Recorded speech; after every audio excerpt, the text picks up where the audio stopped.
कार्यक्रम सुनो सरकार में आप सभी का स्वागत है। और आज इस विषय पर हमें अवैध उत्खनन का खेल, देखिए एक ऐसा विषय है जो मुझे लगता है हम सब इसके बारे में बहुत अच्छे से जानते भी हैं, समझते भी हैं, लेकिन एक बड़ा सवाल ये है कि आखिरकार इस तरह की जो घटनाएं सामने आती हैं या अवैध उत्खनन की जो खबरें आती हैं, रेत उत्खनन की खबरें आती हैं, इन पर लगाम क्यों नहीं लग पा रहा और ये कितने बड़े पैमाने पर है। आप लोगों के सुझाव जो भी हो वो जरूर हम तक पहुंचाइए इस कार्यक्रम के माध्यम से, क्योंकि जनता की आवाज में बहुत ताकत होती है और आप लोगों के सुझाव बहुत महत्वपूर्ण इसलिए भी हैं कि आप लोग क्या सोच रहे हैं, ये क्यों नहीं रुक पा रहा या किन किन लोगों की मिलीभगत होती है, क्या ऐसा संभव है कि बिना मिलीभगत के ये हो जाए, इतना बड़ा जो ये उत्खनन होता है। तो इसलिए आपके सुझाव बहुत जरूरी हैं, तो आप भी अपनी राय हम तक जरूर पहुंचाइए ताकि जिम्मेदारों से जवाब लिए जा सके। देखिए अवैध उत्खनन का खेल महत्वपूर्ण इसलिए भी है और कितने लोगों की मिलीभगत, जैसा कि मैंने कहा कि क्या वाकई अधिकारी या नेताओं की साठगांठ से होता है, कितने लोगों को पैसा जाता है, क्योंकि हमने कई बार तो ऐसी चीजें भी देखी हैं कि यदि किसी ने ईमानदारी के साथ इन लोगों को रोकने का प्रयास किया तो उनको कुचल दिया जाता है, उनकी हत्या हो जाती है, उसके बाद लंबे समय तक केस चलता है लेकिन किसी पर कोई कार्रवाई नहीं होती। ये हमने बहुत बार देखा है। तो निश्चित तौर पर बड़ा विषय है और आखिरकार ऐसा क्यों है, कितने बड़े दायरे में है, कौन जिम्मेदार है, पर हम विस्तार से चर्चा करेंगे। मेरे साथ स्टूडियो में हमारे ब्यूरो हेड और मेरे सहयोगी जीएस भारती जी भी हैं। भारती जी बहुत स्वागत चर्चा में जुड़ने के लिए। भारती जी क्या लगता है आज जिस विषय पर हमें, मुझे लगता है बहुत बड़ा दायरा है इस विषय का और सवाल वही है कि आज तक इस पर लगाम नहीं लग पाई है। बिल्कुल राखी जी, थी हम बात करें अवैध उत्खनन की तो ये अभी का नहीं चला रहा है, काफ़ी समय से चला आ रहा है और इस पर शासन एवं प्रशासन की यदि हम बात करें तो किसी भी तरह का इस पर शिकंजा नहीं कसता जा रहा है। क्योंकि हम बात करते हैं अवैध खनन की तो यदि उसमें पुलिसकर्मी यदि उसको रोकने की कोशिश करता है तो कई बार उनको वाहनों से कुचल दिया जाता है। क्योंकि जो रेत का या फिर जिस तरह का अवैध उत्खनन जो करते हैं उनको किसी तरह का प्रशासन का ही भय मुझे नहीं लगता कि दिखाई देता है। यदि हम बात करें मुरैना की तो राकेश जी, मुरैना में 2018 की बात है ये कि जो डिप्टी रेंजर हैं उन्होंने अवैध उत्खनन को रोकने के लिए ट्रैक्टर ट्रॉली को प्रयास किया था, लेकिन जो ट्रैक्टर ट्रॉली वाहन चालक जो था उसने डिप्टी रेंजर को ट्रैक्टर से कुचल दिया था। तो इसमें इस तरह की जब घटनाएं आती है और फिर प्रशासन भी मौन दिखाई देता है तो राकेश जी इसको रोकना कैसे संभव हो पाएगा? क्योंकि प्रशासन को सख्त होना आवश्यक रहेगा। यदि सख्त नहीं होंगे तो जो अवैध उत्खनन में जो लोग पहले से ही लिप्त हैं वो और इसको कारोबार को बढ़ाने में कहीं ना कहीं लगे रहते हैं राकेश जी। बिल्कुल, देखिए सवाल वही है कि आखिरकार रेत माफियाओं पर कार्रवाई क्यों नहीं होती और अवैध खनन में प्रशासन और नेताओं की क्या वाकई मिलीभगत होती है। सबसे बड़ी बात कि पूरे मध्य प्रदेश की बात करें तो देखिए हमने तो कई बार ऐसी चीजें भी देखी हैं कि पक्ष और विपक्ष के जो राजनीति के लोग होते हैं वो भी एक दूसरे पर आरोप प्रत्यारोप लगाते हैं, कई बार अपनी सरकार को घेरते भी नजर आए, अपने लोगों पे भी सवाल उठाते आए हैं कि हाँ इन लोगों का बड़ा कारोबार है, वो लोग ये करवाते हैं। मैं किसी का यहाँ नाम नहीं लूंगी, मुझे लगता है हम सब बहुत अच्छे से जानते हैं कि किस किस व्यक्तित्व के लोगों का नाम इस अवैध उत्खनन में आ चुका है। लेकिन बात वही है कि आखिरकार जब ये अवैध, नाम ही है अवैध उत्खनन, ये क्यों हो रहा है, क्यों बड़ी बड़ी नदियों को छलनी किया जा रहा है, क्यों ये कारोबार होता है। और सबसे बड़ी बात कि यदि आप ऐसा कर रहे हैं तो ऐसा तो नहीं है कि यदि कहीं पर अवैध उत्खनन हो रहा है, रेत उत्खनन हो रहा है तो कोई प्रशासन नहीं होता, प्रॉपर मशीनें होती हैं, सब होते हैं, कोई ना कोई तो देखरेख करता ही होगा, किसी की निगरानी में, किसी के नॉलेज में तो होगा। ऐसा तो नहीं हो सकता कि चुपचाप ये काम हो जाता है। और मुझे लगता है यदि कोई रोक टोक नहीं है तो इसके लिए सबसे बड़ा प्रशासन ही जिम्मेदार है। भारती जी। बिल्कुल राकेश जी, क्योंकि कहीं ना कहीं इसमें राजनीतिक संरक्षण भी देखने को मिलता है। इंदौर की यदि हम बात करें तो संस्कृति मंत्री उषा ठाकुर रही थी, उन्होंने वन विभाग से जेसीबी छुड़ाने के लिए भी दबाव बनाया था। तो क्योंकि जब राजनीतिक दबाव के चलते सारी चीज़ें होती है या राजनीतिक संरक्षण रहता है तो फिर इस तरह के जो उत्खनन है या इस तरह के जो रेत माफिया भी हैं सक्रिय क्यों है? क्योंकि इसमें राजनीतिक संरक्षण भी काफ़ी देखने को मिलता है। क्योंकि जो भी इस मामले को लेके काम करता है या फिर अवैध उत्खनन करता है तो उसको कहीं ना कहीं ये पता भी होता है कि मामला कहाँ तक जाएगा, तो वो अपने जो भी आला अधिकारी हुए या तो उसके संरक्षण में या फिर राजनीतिक संरक्षण के चलते वो भयभीत होकर भी, मतलब भय उसको नहीं रहता, निडर होकर वो इस तरह के कारोबार में अपने आप को आगे लेके जाता है और उसको पता है कि मामला कहाँ तक जाएगा और इसको कैसे सुलझाया जाएगा। तो राकेश जी, सबसे बड़ी बात तो है कि यदि राजनीतिक संरक्षण रहा और यदि प्रशासनिक और शासनिक भी यदि संरक्षण रहा तो इस तरह के कारोबार को रोकना मुश्किल है। और यदि हम बात करें पहले, क्योंकि अवैध उत्खनन को रोकने के लिए कई चौकियां भी बनाई गई थी, लेकिन वो चौकियों पर जो राहत कर्मी होते हैं या फिर जो देख रेख करने वाले होते हैं, अधिकारी होते, कर्मचारी, तो वो भी देखने को नहीं मिलते। तो धीरे धीरे इन चौकियों को भी वहाँ पे हटाया गया है, क्योंकि जब कर्मचारी नहीं है।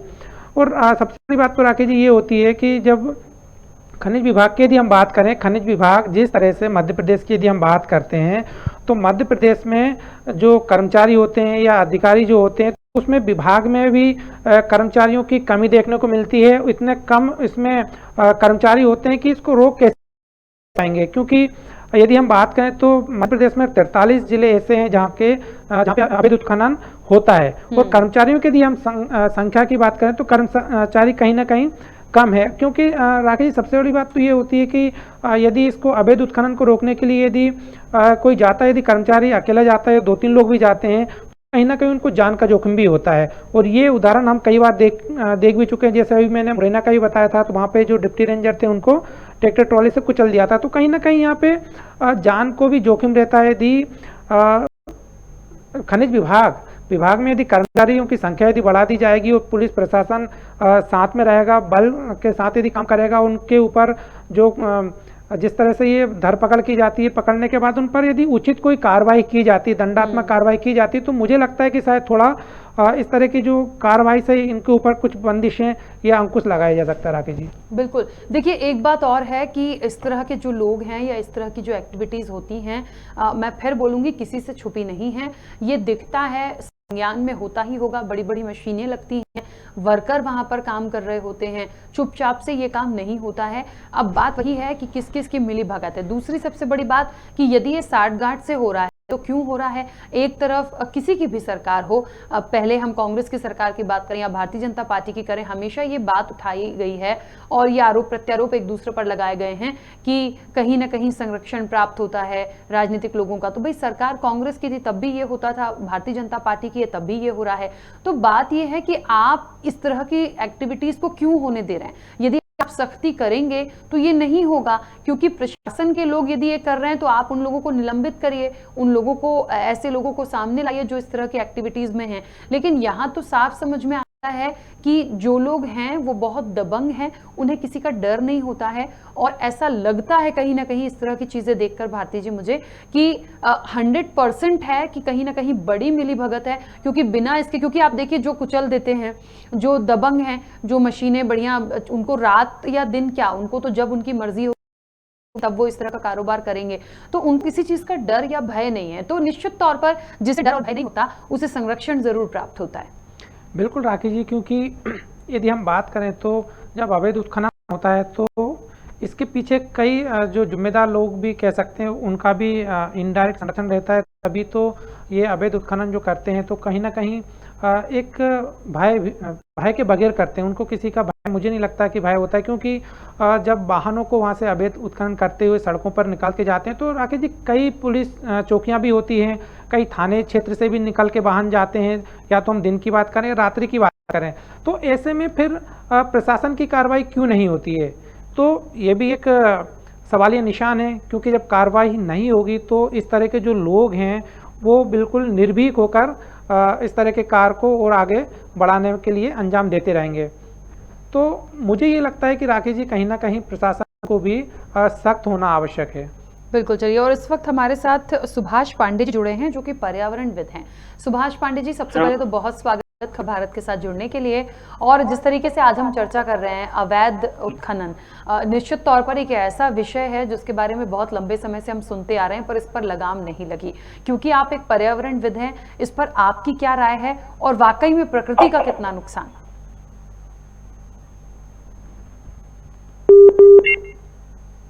सुभाष जी, मेरी आवाज पहुंच रही है?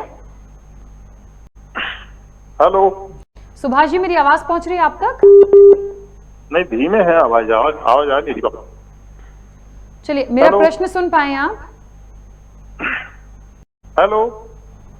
चलिए, मुझे लगता है सुभाष जी तक मेरी आवाज़ ठीक से नहीं पहुंच रही है। मेरा रिक्वेस्ट है टेक्निकल टीम से, प्लीज़ ये हमारे साथ जुड़े हैं, दोबारा कनेक्ट करने की कोशिश करें। भारती जी, मुझे लगता है कि एक बड़ी बात है यहाँ पर कि हम नदियों को देखिए, हम, मुझे लगता है जीवन दायिनी इनको कहा जाता है और बहुत लोगों की प्यास बुझती है, उन्हीं नदी जो है, उन्हीं नदियों को छल नहीं किया जा रहा। हमने कई बार ये भी देखा है कि नर्मदा में अवैध उत्खनन नहीं होगा, दूसरी बड़ी नदियों में नहीं होगा, आसपास नहीं होगा, लेकिन आज भी धड़ल्ले से ये चीजें हो रही हैं, बकायदा मिली भगत से हो रही हैं, लेकिन कार्रवाई के नाम पर कोई भी आवाज नहीं उठाता, और जो आवाज उठाता है कहीं ना कहीं उनको या कुचल दिया जाता है या उनकी हत्या हो जाती है। तो निश्चित तौर पर बड़ा विषय है, लेकिन हम मुख्य रूप से इसके लिए जिम्मेदार प्रशासन के साथ साथ किन्हें माने?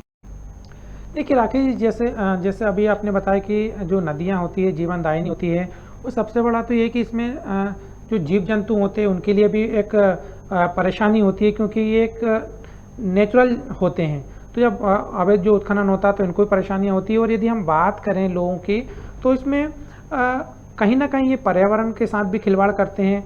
और जो अवैध उत्खनन जो होता है, तो इसमें जिम्मेदारी तो हम बात करें तो शासन एवं प्रशासन की दोनों की होती है, क्योंकि यदि जब शासन, चाहे हम बीजेपी की बात करें या फिर हम कांग्रेस की बात करते हैं, क्योंकि जब सत्ता में जो भी पार्टी होती है वो सख्त से सख्त कदम कानून नहीं बनाती है, सख्त से सख्त कदम नहीं उठाती है उस पर रोकने के लिए।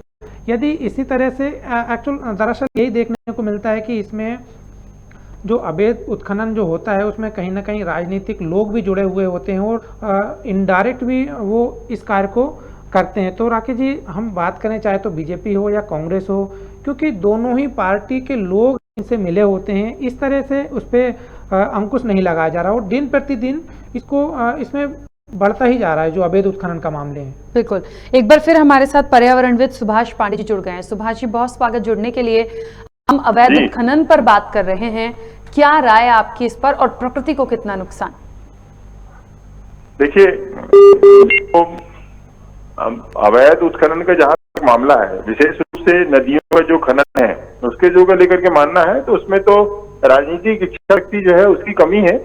जब मुख्यमंत्री अपने ही जिले के अंदर खनन नहीं रोक पा रहे हैं, तो नैतिक आधार पर किसी आदमी को जो है वो ये कहने का हक ही नहीं बनता कि नहीं मैं इसको रोक लूंगा। यदि वो बाहर पब्लिक में कहते हो कि नहीं एक माफिया को ठीक कर दूंगा, तो अपने जिले के ही माफिया को नहीं ठीक कर पा रहे हैं, तो पब्लिक ये सब देख रही है कि सब तो फालतू बयानबाजियां हैं।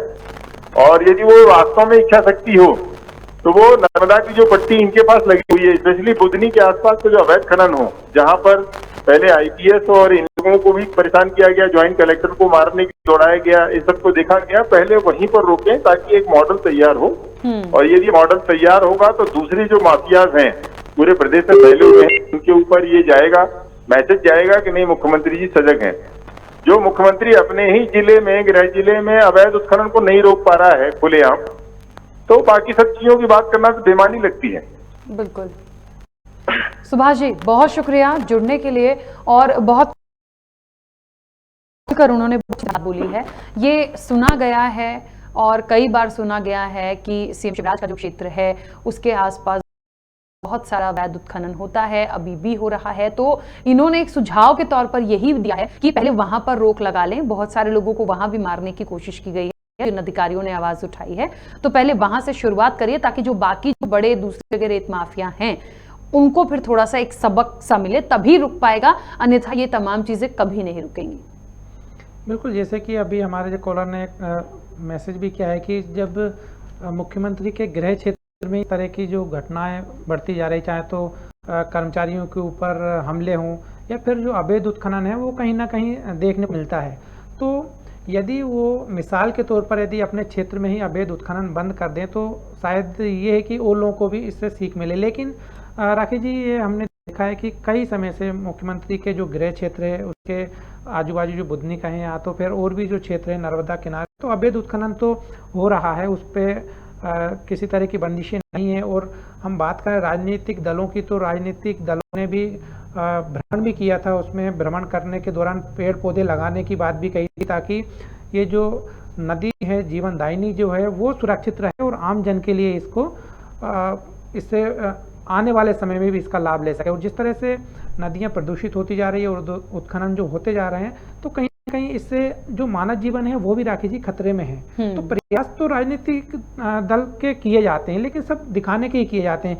जब नर्मदा भ्रमण किया गया था उस समय जो पौधे लगाए गए थे, आज उन पौधों की स्थिति क्या होगी शायद किसी को नहीं पता। लेकिन उस समय यदि हम कागजों की बात करें, आंकड़ों की बात करें, तो लाखों की संख्या में पौधे लगाए गए थे, लेकिन आज कहीं भी देखने को नहीं मिलते राकेश। तो एक्चुअल योजनाएं जो बनाते हैं और जो कागजों में होती है, उसको जमीनी स्तर पर यदि उसको सही रूप देखा जाए तो शायद इस तरह की जो घटनाएं या फिर जो देखने को मिलती है कि कमजोरी शासन की, वो शायद उजागर ना हो।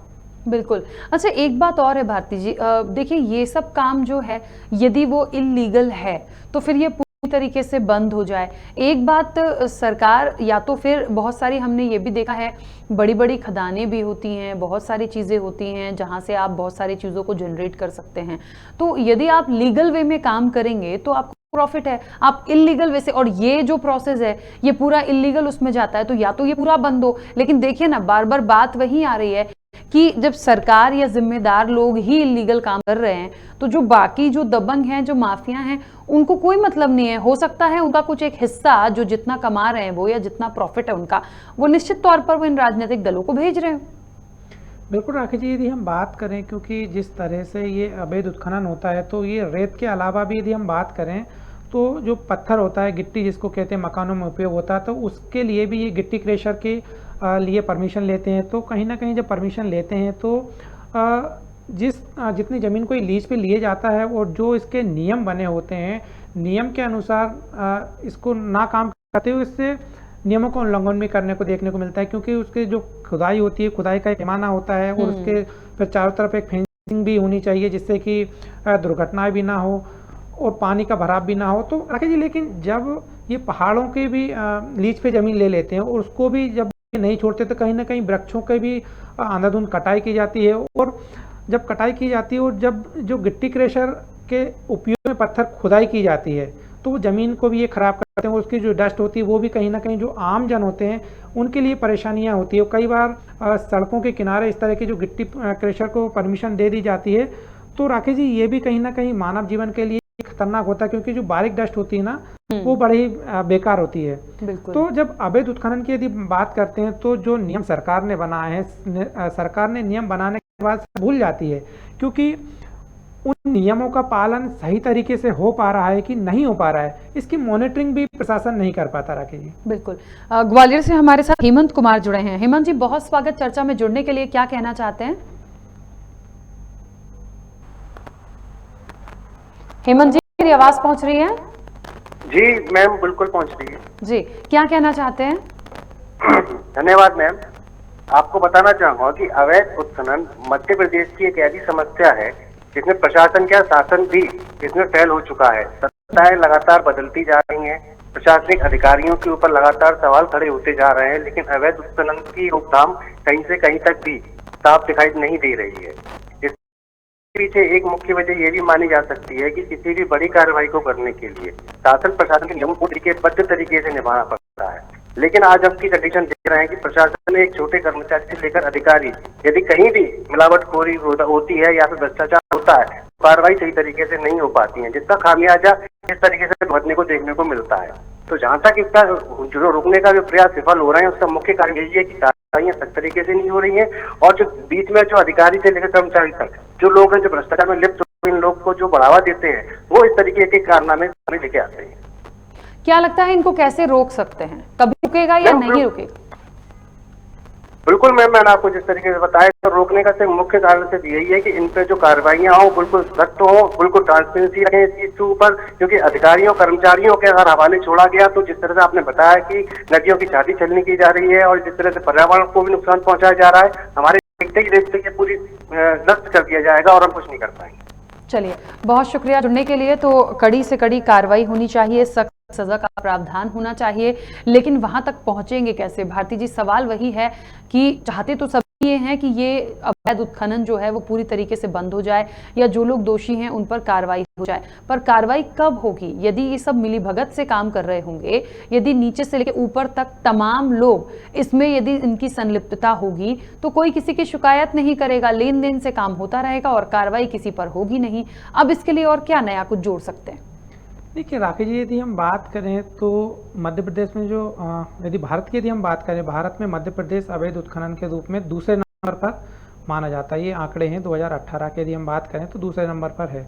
अब इसमें राकेश जी मामले तो बहुत आते हैं, लेकिन मामलों पर कार्रवाई कितनी हो पाती है? तो यदि हम बात करते हैं 2018 की तो 13,880 मामले मध्य प्रदेश में 2018 में आए थे, लेकिन जिनमें FIR सिर्फ 516 पर ही की गई थी। तो बाकी इतने जो मामले आए थे इन पर कार्रवाई या FIR क्यों नहीं की? यदि कार्रवाई की तो किस तरह की कार्रवाई की? तो ये कहीं ना कहीं एक सवाल भी है प्रशासन के ऊपर भी, शासन के ऊपर भी, क्योंकि राकेश जी जब इतने मामले आते हैं इनके ऊपर किसी तरह की सख्त कार्रवाई नहीं की जाती है तो इससे कहीं ना कहीं सांठगांठ भी साफ ही तौर पर दिखती है। तो ये यदि इस तरह की सांठगांठ दिखती रही तो राकेश जी मुझे नहीं लगता कि इसके ऊपर अवैध जो उत्खनन हो रहा है उसके ऊपर कोई प्रतिबंधित तरीके से कुछ सकारात्मक कुछ कार्रवाई की जाए। बिल्कुल। तो देखिए बात वही है कि रेत माफियाओं पर आखिरकार कार्रवाई क्यों नहीं होती है और किस तरह की कार्रवाई की जाए, किस तरह की सख्त सजा हो सकता है, प्रावधान ऐसा कुछ तो करना होगा, तभी इन तमाम चीजों पर लगाम लगेगी। लेकिन वाकई में बहुत बड़ी गंभीर ये चर्चा है कि आखिरकार ऐसे लोगों पर कार्रवाई क्यों नहीं होती है। चलिए, और इस वक्त हम आपको बता दें कि हमारे साथ उमाशंकर तिवारी जी जुड़ गए हैं। बहुत स्वागत चर्चा में जुड़ने के लिए उमाशंकर तिवारी जी, क्या कहना चाहते हैं? धन्यवाद। विषय में जान सकता हूँ मैडम थोड़ा सा? जिस तरीके से अवैध उत्खनन पर हम बात कर रहे हैं, जो रेत माफिया हैं, नदियों को छलनी किया जा रहा है, पर्यावरण को कहीं ना कहीं नुकसान है और इस पर लगाम नहीं लग पा रही है, क्या राय आपकी? देखिए, इस पे लगाम इसलिए नहीं लग पा रही, इसमें जो खनन करने वाले हैं इनके बारे में लगातार मीडिया पीछे पड़ा रहता है, या जो अच्छे लोग हैं जो पर्यावरण से प्रेम करते हैं और जो ईमानदारी से देश में कुछ करना चाहते हैं वो लोग इस तरफ ध्यान दिला रहे हैं। लेकिन इस पर वास्तव में काम इसलिए नहीं हो पा रहा कि इसमें राजनीतिक हाथ बहुत बड़ा है। माननीय गोविंद सिंह जी जब मंत्री जी थे तो उन्होंने मंत्री पद पर रहते हुए कहा था कि खनन का पैसा नीचे से ऊपर तक पहुंचता है, और उसके बाद वो बात भी बता दी गई। आप देखिए, नदियों को छलनी कर दिया गया है, नदियों का जो प्राकृतिक वातावरण जो होता था वो उसको खराब कर दिया गया है, कहीं भी किसी को नहीं छोड़ा जा रहा, और पोकलेन मशीनें लगा के और दिन रात रेत निकाली जा रही है। मतलब एक माँ को सीना छलनी कर दिया जाए वैसा ही हो रहा है। जैसे आज मैंने अखबार में भी पढ़ा था, एक बच्चे को शादी के लिए पैसे नहीं दिए तो उसने 5,000 के पीछे अपनी माँ को मार डाला।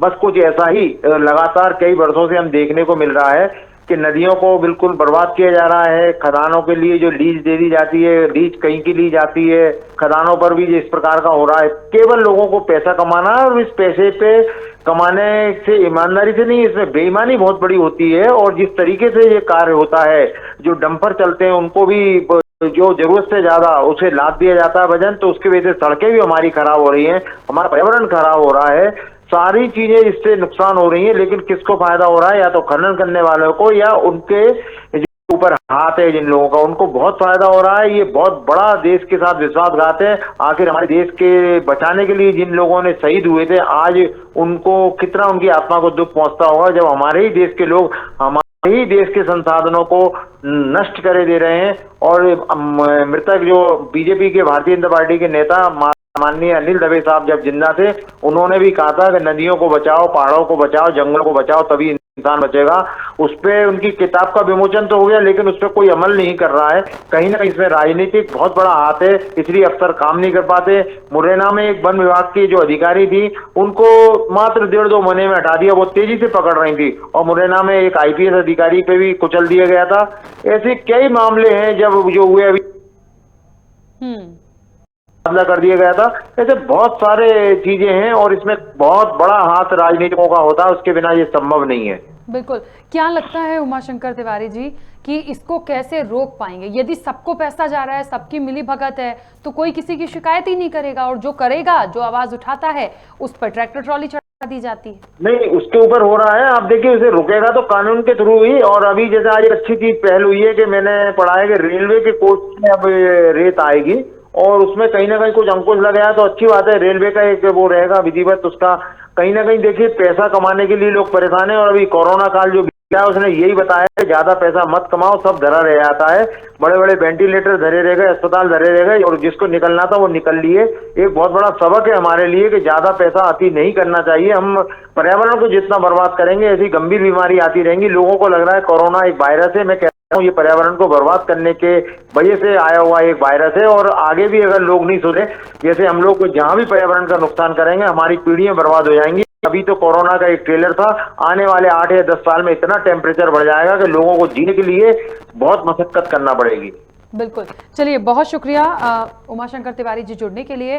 काफी महत्वपूर्ण बात इन्होंने भारती जी यहाँ पर बोली है, और उनको लग रहा है कुछ चीजें शुरू हो गई हैं, पर वही है उस दिन का ही इंतजार होगा जब सुनने को ये मिलेगा कि बड़े किसी रेत माफिया पर कार्रवाई हुई, या इतनी सजा हो गई, या इतने लोग संरक्षण वाले जेल में गए हैं, तब शायद थोड़ा सा अच्छा लगे। बाकी अभी तो देखिए यही समझ में आ रहा है कि कहीं ना कहीं सबको संरक्षण प्राप्त है और सब धड़ल्ले से अभी भी ये काम को अंजाम दे रहे हैं।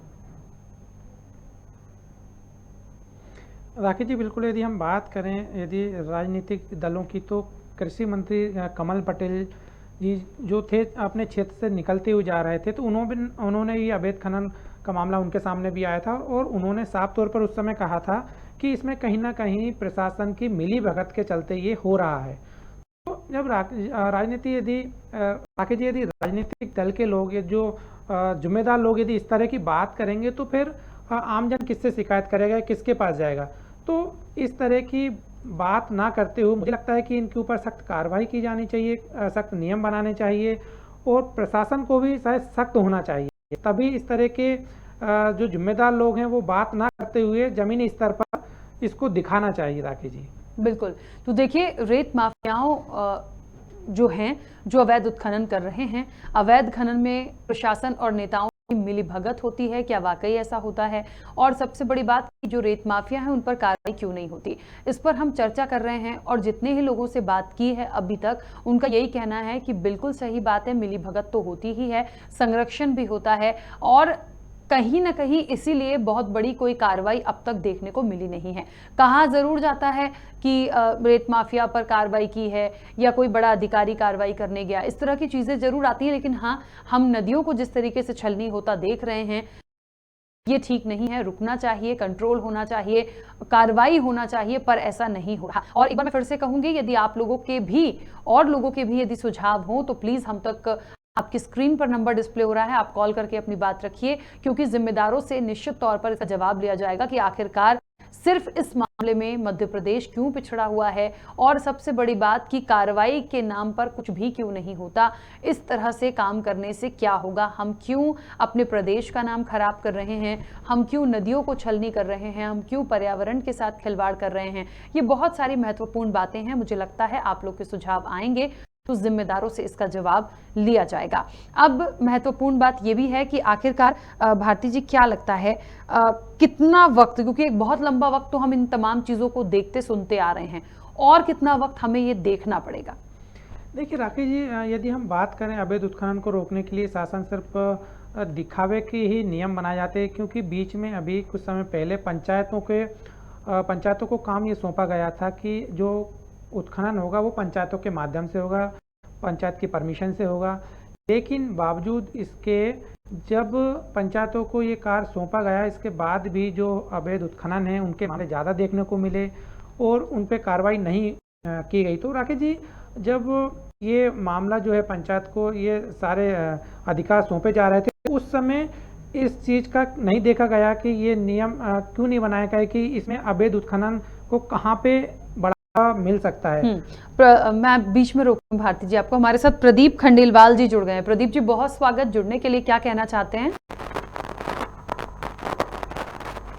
प्रदीप जी मेरी आवाज आप तक पहुंच रही है? आ रही राकेश जी, क्या कहना चाहते हैं? जिस तरीके से अवैध उत्खनन, रेत माफिया, आज तक किसी पर कोई कार्रवाई नहीं, और यदि कार्रवाई करने की बात कही गई या कोशिश की गई है तो उसका कोई ऐसा हल नहीं दिखा कि हाँ कोई बड़ी सजा मिल गई हो। देखिए, एक तो ये कानून की लचर व्यवस्था है और दूसरा जो खनन करने वाले हैं ये सब भाजपा कांग्रेस के नेता लोग ही हैं। तो इनके ऊपर कार्रवाई करने में सरकार जानबूझ के हिचकती है, क्योंकि इन्हें मालूम है कि अगर कार्रवाई कर रहे हैं तो हम अपने कार्यकर्ताओं के ऊपर ही कार्रवाई कर रहे हैं। कैसे कंट्रोल हो पाएगा प्रदीप जी, यदि ऐसा है और ये तमाम लोगों की राय है कि सबकी मिलीभगत होती है, तो फिर ऐसे तो जो बड़े बड़े मंचों से कहा जाता है कि हम रेत माफियाओं को रहने नहीं देंगे, हम अवैध उत्खनन होने नहीं देंगे, तो आज तक तो ऐसा हुआ नहीं है, सिर्फ कहा जरूर जा रहा है। और कार्रवाई करेगा कौन यदि सबकी मिलीभगत ही है तो? देखिए, प्रशासन तो खुद इसमें इन्वॉल्व हो चुका है ना। मैंने अभी आपको क्या बताया, मैक्सिमम जो रेत खनन है वो सारे के सारे खनन करने वाले कहीं ना कहीं नेताओं के शागिर्द या जो है कोई बड़े व्यवसायी हैं जो इनको सूटकेस भर भर के पैसे पहुंचाते हैं। अब जब पैसा सूटकेस भर भर के जा रहा है तो जरूरत क्या है, ऊपर से बोलना है कि हम रेत खनन रोकेंगे, लेकिन रोकने की आवश्यकता इसलिए नहीं है क्योंकि पैसा आता है बिल्कुल, और जब पैसा आना थोड़ा सा कम हो जाता है तो उस वक्त दो चार कार्रवाई छोटी छोटी हो जाती है, नहीं तो कोई कार्रवाई नहीं होती। अभी बीच में आपको ध्यान होगा कुछ टाइम पहले भिंड साइड में किसी एरिया के ऊपर भी जो है जानलेवा हमले हुए थे और लगातार ये खनन माफिया करते थे। और चूंकि क्या है, इतना मजबूत शासन प्रशासन होने के बाद और उसके मतलब अधिकारियों के ऊपर जो हमले हो रहे हैं उसके बाद अगर ये कार्रवाई नहीं कर पा रहे हैं तो ये साफ दिखाता है राखी जी, कहीं ना कहीं इनके द्वारा या तो पैसा जा रहा है या जो खनन करने वाले हैं वो इन नेताओं मंत्रियों के मिले जुले शागिर्द हैं या इनके खुद व्यवसाय हैं जिसकी कार्रवाई नहीं करवाना चाहते हैं। ये खाली खबरें आएंगी, उत्खनन अवैध हो रहा है, इसको हम रोकेंगे, लेकिन रोकने के लिए कहीं कोई तैयारी नहीं है, कोई ग्राउंड पे उसकी तैयारी की ही नहीं गई है। तो इसका मतलब तो प्रदीप जी फिर मुझे ऐसा लग रहा है कि शायद हम इन पर कभी कार्रवाई होती देखेंगे ही नहीं। नहीं, देखिए, अब शासन सत्ता बदलता है तो उस वक्त थोड़ी बहुत आप कार्रवाई देखेंगे, लेकिन चूंकि क्या है, ये एक खनन माफिया इतना बड़ा माफिया है और इतना अथाह इसमें पैसा है कि पैसा बांट के आराम से बच के निकल जाते हैं। या तो कोई सशक्त कानून इस पे बने कि इस तरह के कार्रवाई हो, तो जैसे फॉरेस्ट में आप देखिए कि अगर तेंदुपत्ता आपकी गाड़ी में मिल जाता है तो गाड़ियां हो जाती हैं और जो सड़ जाती है छूटती नहीं है। लेकिन इस पे ऐसा कोई कानून अभी तक सरकार ने बनाया नहीं है। या तो इस टाइप का कानून कोई बने कि अगर अवैध आपके गाड़ी जो है कोई सामग्री पड़ी है, रेत है या कोई मुरम है या कोबरा है या कोई भी अवैध उत्खनन का सामान गाड़ी में है, तो गाड़ी रात साथ हो जाए और वो बिना छूटे तो शायद एक बार इस पर पार पाई जा सकती है, नहीं तो अदरवाइज तो ये ऐसे ही चलता रहेगा क्योंकि छोटे बड़े नोट मंत्रियों के पास और नेताओं के पास जाएंगे और ये इस पर कभी कार्रवाई नहीं करेंगे। बिल्कुल, चलिए, बहुत शुक्रिया प्रदीप जी जुड़ने के लिए। मुझे लगता है भारती जी बहुत स्पष्ट इन्होंने भी कर दिया है, वही बात है जो हम शुरू से कहते आ रहे हैं अभी तक कि कहीं ना कहीं बड़ी साठगांठ है। अब तो मुझे लगता है इस पर सवालिया निशान भी नहीं है क्योंकि सभी लोगों की ये राय है कि मेरी भगत से ही ये हो रहा है, लेकिन उम्मीद है कि कभी इस पर कार्रवाई होती दिखेगी। मुझे लगता है जो जिम्मेदार हैं इसके लिए और सरकार भी निश्चित तौर पर कि कम से कम यदि आप लोग भी देख और सुन रहे हैं, जनता के जो व्यूज़ हैं वो सुन रहे हैं, तो इन तमाम चीज़ों को रोकिए क्योंकि छवि आपकी खराब हो रही है और जनता जनार्दन का जो डिसीजन होता है इलेक्शन टाइम पर वो बहुत अलग निश्चित तौर पर देखने को मिलता है। फिर बिल्कुल राखी जी, क्योंकि जब अवैध उत्खनन होता है तो कहीं ना कहीं इसमें राजस्व का भी लॉस होता है। एक्चुअल जो वाहन की जो क्षमता होती है उस क्षमता से अधिक इसमें माल को ये रखते हैं और लेकर जाते हैं, तो कहीं ना कहीं जो एक तो राजस्व की भी ये चोरी करते हैं, दूसरा ये भी देखने को आता है कि जब वाहन में अधिक माल ये लोड करके ले जाते हैं तो जो सड़कों की स्थिति है वो भी कहीं ना कहीं ख़राब होती है और दुर्घटनाएं भी बढ़ती। राखी जी, कई बार ये भी देखने को मिला है सड़कों पर कि जो रेत होती है, जो डंपर होते हैं, डंपरों में इतनी अधिक होती है कि उसके जो छोटे छोटे कण होते हैं रेत के वो वाहन रास्ते पर गिरते हुए जाते हैं। तो कई बार जो वाहन चालक होते हैं उनकी आंखों में भी आ जाते हैं, तो कई बार इस तरह की दुर्घटनाएं देखने को भी मिली है, लेकिन शासन की इस पर किसी तरह का अंकुश नहीं है। और कई बार तो ये भी देखने को मिला है कि जब ओवरलोड वाहन होता है तो वो दुर्घटनाग्रस्त भी होता है और जिसमें जो अन्य वाहन होते हैं वो भी कहीं ना कहीं एक्सीडेंट का भी कई बार शिकार होते हैं। तो जब अवैध उत्खनन तो हो रहा है वो ठीक है, लेकिन इसके साथ में ये वाहनों को भी ओवरलोड लेकर जाते हैं। तो सरकार जो है, और आखिर सबसे बड़ी बात तो ये कि प्रशासन की नाक के नीचे ये सब होता है, क्योंकि जब वाहन सड़कों पर निडर होकर जब सड़कों पर चलते हैं तो उस समय भी पुलिस जो है वो भी देखती रहती है, प्रशासन सभी लोग इसको देखते हैं, लेकिन इसका कोई विरोध ना करते हुए ना ही किसी तरह की कार्रवाई करते हैं। तो जब यदि कार्रवाई नहीं होगी राकेश जी, तो मुझे नहीं लगता है कि इस तरह की अवैध उत्खनन है इस पर किसी तरह का शिकंजा ये अच्छे से नहीं कसेंगे तो ये तो और दिन प्रतिदिन बढ़ता ही जाएगा।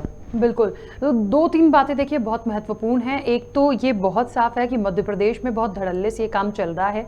एक कॉलर ने ये भी बहुत स्पष्ट कर दिया था कि कहीं ना कहीं सीएम का जो गृह क्षेत्र है वहां पर चीजों को पहले कंट्रोल करवाया जाए, रुकवाया जाए, तब दूसरे जगहों की बात की जाए। हम दूसरे जगह की यदि बात करेंगे कोई मतलब नहीं है, क्योंकि तमाम चीजें जो हो रही हैं वो मिली भगत से हो रही हैं। और यदि सीएम शिवराज इन चीजों को अपने क्षेत्र में रुकवा लें तो फिर कहीं ना कहीं एक पहल हो सकती है, एक शुरुआत हो सकती है कि तमाम जगह पर इन चीजों को रोक दिया जा सकता है। अब दूसरी बात ये भी होती है कि कहते हैं कि यदि कोई काम आप कर भी रहे हो ऐसा, तो एक लिमिट होती है। आप उस चीज को इतना मत करिए कि आप पर्यावरण से खिलवाड़ करिए, क्योंकि पर्यावरण से जब खिलवाड़ होता है तो निश्चित तौर पर उसका रिवर्ट भी मिलता है। अब इन तमाम चीजों के बीच में यही है कि सरकार इसे कितनी गंभीरता से लेगी, जो जिम्मेदार है इसे कितनी गंभीरता से लेंगे। एक पॉइंट और यहाँ पर भारती जी निकल के आया, जिस तरीके से कॉलर ने कहा कि अमूमन ज्यादातर लोग जो इस कारोबार में हैं वो राजनीतिक दल से ही हैं। कोई भी नेता हैं,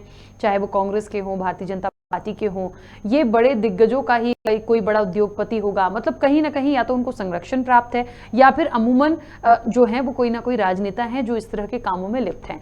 तो निश्चित तौर पर वो एक दूसरे को बचाते हैं, इसलिए भी बचाते हैं कि सरकार तो बदलती रहती है लेकिन ये अपना नुकसान नहीं देख सकते।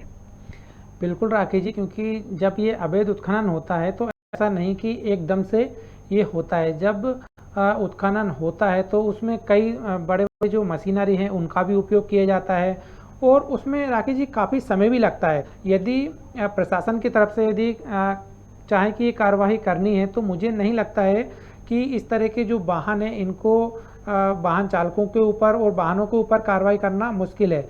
लेकिन कहीं ना कहीं इसमें प्रशासन की भी इच्छा शक्ति इसमें नहीं होती है कि इस पर कार्रवाई की जाए, और यदि कार्रवाई की जाती है तो राकेश जी कई बार देखने को ये भी मिलता है कि राजनीतिक तो जो दल होते हैं उनका कहीं ना कहीं अधिकारियों के ऊपर दबाव होता है, तो इस वजह से भी ये शायद खुलकर नहीं कर पाते हैं। और कहीं ना कहीं जब ये कार्रवाई इस तरह की जाती है तो ये अवैध उत्खनन करने वाले कहीं ना कहीं गुंडा प्रवृत्ति के लोग भी होते हैं। तो जो अधिकारी या कर्मचारी जब कार्रवाई के लिए जाते हैं तो उनको भी जान की जोखिम रहता है। तो इसमें एक तो ये है कि प्रशासन को एक बड़ी टीम बनानी चाहिए जो कि जब कार्रवाई करे तो उनके पास पर्याप्त बल की व्यवस्था भी होनी चाहिए, जिससे कि यदि गुंडा प्रवृत्ति के लोग हैं वो सक्रिय ना हो पाए। बिल्कुल। देखिए, रेत माफियाओं पर लगातार चर्चा कर रहे हैं हम। आप लोगों की भी कोई राय हो तो आप अपनी राय हम तक पहुंचा सकते हैं। इस चीज को कैसे रोका जाए, इसे मध्य प्रदेश से कैसे खत्म कराया जाए, और सबसे बड़ी बात जो भी इसके लिए जिम्मेदार है उनके लिए सजा भी किस तरीके से होनी चाहिए, तो निश्चित तौर पर बहुत महत्वपूर्ण है। एक बात और है कि जो चेकिंग पॉइंट्स होते हैं वहां पर यदि कोई इंस्पेक्टर है या कोई अधिकारी है, यदि वो रोक टोक करता है तो कहीं ना कहीं हमने कई बार देखा है कि वहां से ड्राइवर जो है वो गाड़ी को लेकर भाग जाएगा, वो रुकेगा नहीं बात करेगा। इस वजह से कई बार दुर्घटनाएं भी होती हैं, कई बार अधिकारियों को कुचल दिया जाता है। बहुत सारी चीजें हमने देखी और सुनी हैं।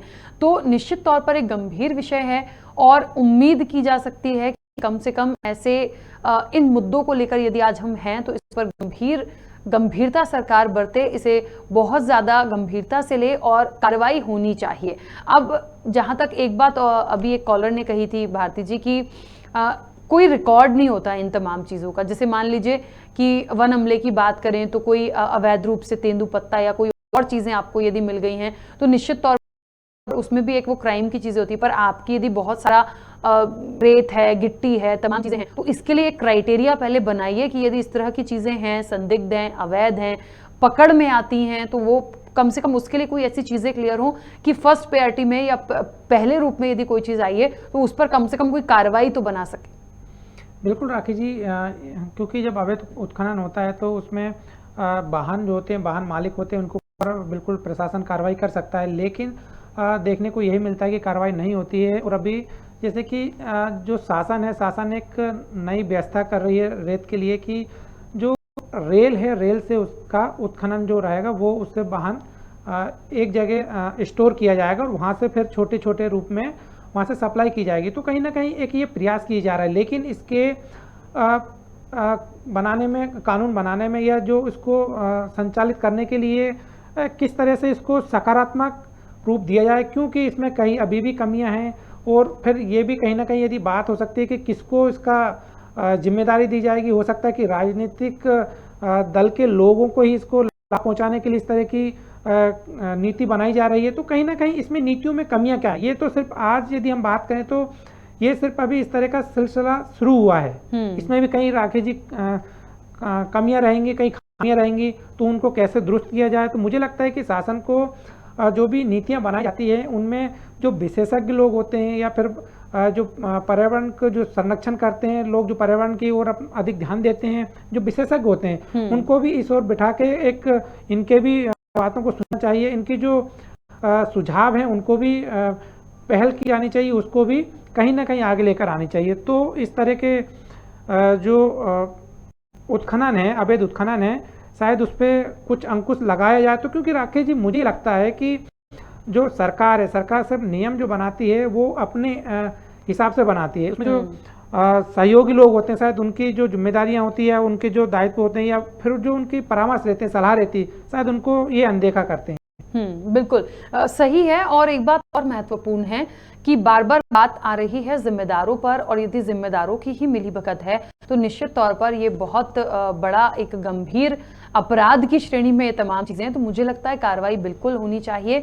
बहुत सारे लोगों ने अपनी राय जो भेजी है वो यही है कि सबसे पहले इसको कंट्रोल करना होगा। और मैं फिर से बोलूंगी एक बार कि जिस तरीके से बहुत खुलकर पर्यावरणविद ने भी अपनी बात रखी थी कि सीएम के हम बुदनी के आसपास के पूरे इलाकों के क्षेत्रों की बात करें, सीएम का गृह क्षेत्र कहलाता भी है, तो निश्चित तौर पर पहले वहां से कार्रवाई हो, एक पहल वहां से शुरू हो, कम से कम एक बात वहां से आए कि यहाँ पर इस तरह की चीजें हो रही थी, इन पर कार्रवाई की गई है, तो शायद एक उम्मीद जागेगी कि आगे बाकी मध्य प्रदेश में जो रहा होगा तो कम से कम हम मान सकते हैं कि हाँ इन सब चीजों पर लगाम लगेगी। अन्यथा ये बहुत समय पहले से चला आ रहा है, तो बड़ा ही मुश्किल सा टास्क है ये कि आखिरकार इसको कैसे जिम्मेदारों को पकड़ेंगे और कैसे कार्रवाई की जाएगी, ये बहुत बड़ी बात है।